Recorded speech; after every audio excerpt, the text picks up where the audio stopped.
नमस्कार प्यारे बच्चों। दिनांक है आज 16 अगस्त। संस्कृत गुरु शीतल रानी, विषय संस्कृत, उप विषय है जटायूसौर्यम, कक्षा 9। प्यारे बच्चों, आज का जो उप विषय है ये हमारा महर्षि वाल्मीकि द्वारा कृत रामायण के अरण्य कांड से उद्धृत है। और इस उप विषय के अंदर 11 श्लोकों के माध्यम से जटायु और रावण के युद्ध का वर्णन है। पंचवटी वन में सीता के करुणक्रंदन विलाप को सुनकर पक्षियों में श्रेष्ठ जटायु उनकी रक्षा के लिए जाते हैं। वे रावण को दूसरी स्त्री के स्पर्श दोष युक्त निंदा दुष्कर्मों से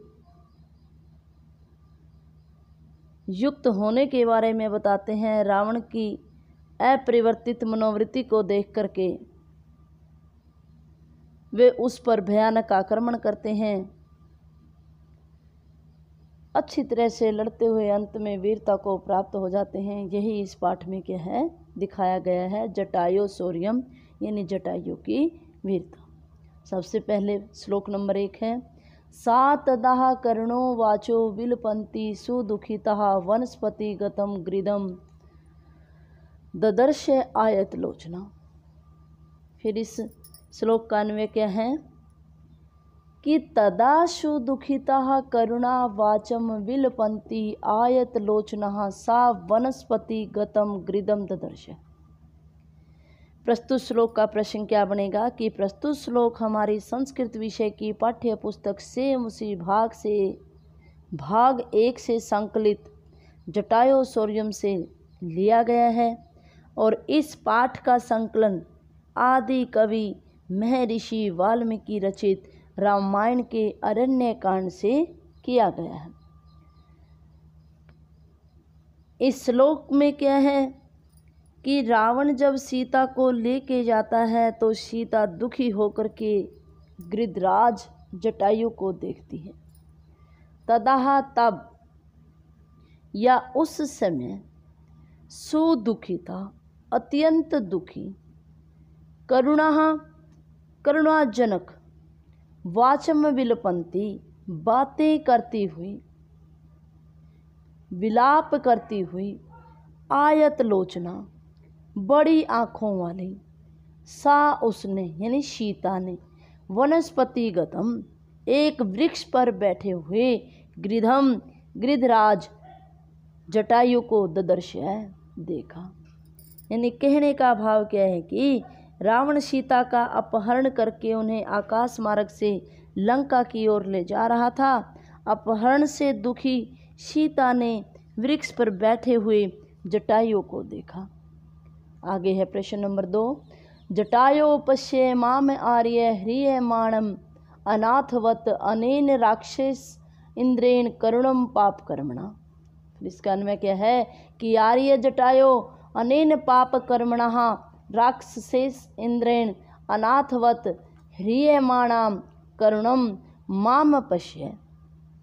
कि आर्य, हे आर्य या हे जटायु, आर्य जटायु, हे श्रेष्ठ जटायु, अनेन पाप कर्मणा इस पाप कार्य करने वाले, राक्षसेस इंद्रेण राक्षस राज रावण के द्वारा, अनाथवत अनाथ की भांति, ह्रियमाणम हर करके ले जाई जाती हुई, करुणम करुणा से युक्त, माम पश्य मुझको देखो। कि हे जटायु, इस पाप कर्मी राक्षसों के राजा रावण के द्वारा अनाथ की भांति हरण करके ले जाई जाती हुई करुणा से युक्त माम मुझको देखो। श्लोक नंबर 3 है, तम शब्दम अवसुप्तस्तु जटायुर एव शुश्रूषवे निरीक्ष्य है रावणम क्षिप्रम वेदैहिम च ददर्शस। अन्वय है श्लोक का, अथ अवसुप्त है जटायु तम शब्दम शुश्रुवे स च रावणम निरीक्ष्य क्षिप्रम वेदैहि ददर्श। अथ इसके बाद अब सुप्तः सोए हुए जटायु पक्षीराज जटायु ने तम शब्दम उन शब्दों को सुश्रुवे सुना।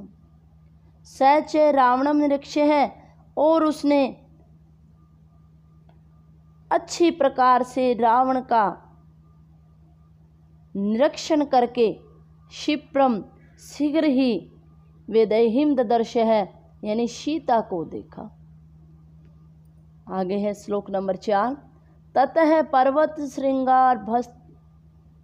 श्रृंगाभ तीक्ष्ण तुंड खगो उत्तम है वनस्पति गत है श्रीमान व्याजहार शुभाम गिरम। अन्वय है इसका, ततः पर्वत श्रृंगाभ है तीक्ष्ण तुंड वनस्पति गत है श्रीमान खगो उत्तम शुभाम गिरम व्याजहार है। फिर इस श्लोक में क्या बताया कि पर्वत ततः उस समय या उसके बाद पर्वत श्रृंगाभ है। पर्वत श्रृंगाभ है कि पर्वत के शिखर की शोभा वाले तीक्ष्ण तुंड है। तीक्ष्ण यानी तीखी चोंच वाले, नुकीली चोंच वाले। वनस्पतिगत है, वृक्ष पर स्थित। श्रीमान खगो उत्तम है, श्रीमान यानी शोभा से युक्त, खगो उत्तम है पक्षियों में श्रेष्ठ। जटायु ने शुभाम सुंदर गिरम वाणी में व्याजहार है, इस प्रकार कहा। यानी पक्षियों में श्रेष्ठ श्रीमान जटायु ने, जटायु का शरीर पर्वत शिखर के समान ऊंचा था, उसकी ऊंची चोंच बड़ी तीखी और क्या थी, नुकीली थी। वे पेड़ पर बैठे बैठे ही रावण को लक्ष्य करके इस प्रकार वचन कहने लगे।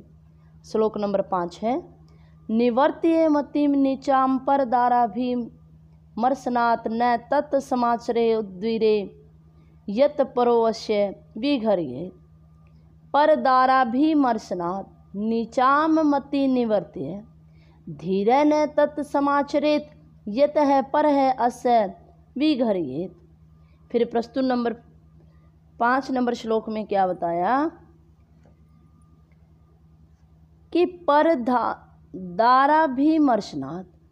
पर दारा यानी पर दूसरे की, दारा स्त्री के, मर्शनाथ स्पर्श से, कि प्राय स्त्री के स्पर्श से नीचाम मतिम नीच गति को निवर्त्य अपनी बुद्धि को क्या है हटा लो। कि प्राय स्त्री के स्पर्श करने से अनुचित बुद्धि को क्या है तुम हटा लो। धीरे न तत् समाचरित, कि धीर व्यक्ति को, बुद्धिमान व्यक्ति को ऐसा आचरण क्या है नहीं करना चाहिए। यत है क्योंकि पर अस्य विघर्येत, दूसरे लोग इसकी क्या है निंदा करेंगे। यानी जटायु ने से क्या कहा कि हे रावण, प्राय स्त्री के स्पर्श से नीच गति प्राप्त होने वाली है, तुम अपने आप को इससे दूर हटा लो, क्योंकि बुद्धिमान मनुष्य को वैसा कर्म नहीं करना चाहिए जिसकी क्या है दूसरे लोग क्या है निंदा करें। आगे है श्लोक नंबर 6, वृद्धो अहम त्वम युवा धन्वी स रथ कवची सरी न चे अपि आदाय कुशलिम वेदेहि मैं गमिष्यसि।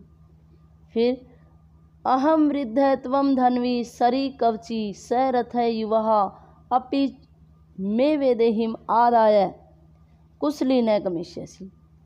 फिर उसको जटायु क्या कहता है कि अहम वृद्ध है, मैं तो बूढ़ा हूँ, किंतु धन्वी तुम क्या हो, धनुष से युक्त हो, सरी बाणों से युक्त हो, कवची कवचधारी हो, रथ वाले हो, सैरथ है रथ पर सवार हो, युवा और तुम क्या हो युवक हो, जवान हो। आप पीछे और फिर भी मैं विदेही, मैं तुमको सीता को आदाया ले करके कुशली न गमिष्यसि, यानी आसानी से क्या है तुम्हें, फिर भी तुम क्या है आसानी से सीता को लेके नहीं जा सकते। मैं यानी कहने का भाव क्या है, फिर जटायु रावण से कहते हैं कि मैं तो क्या है बूढ़ा हूँ और तुम क्या हो जवान हो, धनुष से युक्त हो, शस्त्रों से युक्त हो और क्या हो तुम, कवच को धारण किए हो, रथ से युक्त हो, जवान हो, फिर भी मैं तुम्हें क्या है, सीता को आसानी से नहीं ले जाने दूंगा। प्यारे बच्चों, आशा है आपको ये आज का जटायु शौर्यम का प्रथम भाग समझ में आया होगा। इस वीडियो को लाइक कीजिए, सब्सक्राइब कीजिए। आपका दिन शुभ रहे। धन्यवाद।